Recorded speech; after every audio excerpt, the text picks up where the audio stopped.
એમ છો મિત્રો? બધાને એમ લાગે છે કે મસ્કતમાં છોકરો જલસા કરે છે, મોજ કરે છે, પૈસા કમાય. 100% સાચી વાત છે, બધું જ કરવું જોઈએ.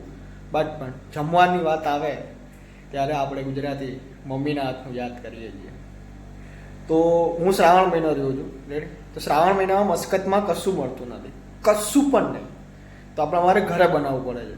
તો હું દરરોજ બપોરે તો એકટાણું કરું છું. દર ફ્રાઈડે સેટરડે મારો હોલિડે હોય તો ફ્રાઈડે સેટરડે હું ચિપ્સ બનાવું છું. તો આજે આપણે ચિપ્સ બનાવશું. ચલો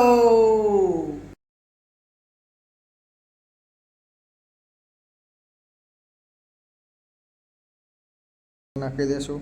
બસ હવે તેલ ગરમ કરીએ, બટાકાને ધોઈને ફ્રાય કરી દઈએ, પછી મળીએ છીએ આપણે બીજી વખત.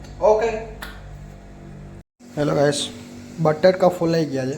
હવે આપણે બસ તળવાનું તેલ ગરમ થાય એટલે આપણે મસ્ત તળીને કરીને મસ્ત મસાલાવાળી બનાવી દઈશું. ઠીક છે, ચલો. મસ્ત બની રહી છે ચિપ્સ.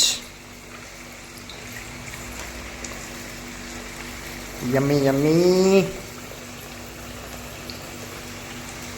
ચિપ્સ બની ગઈ છે મિત્રો. તો ચલો આપણે સ્ટાર્ટ કરી દઈએ. Let's go.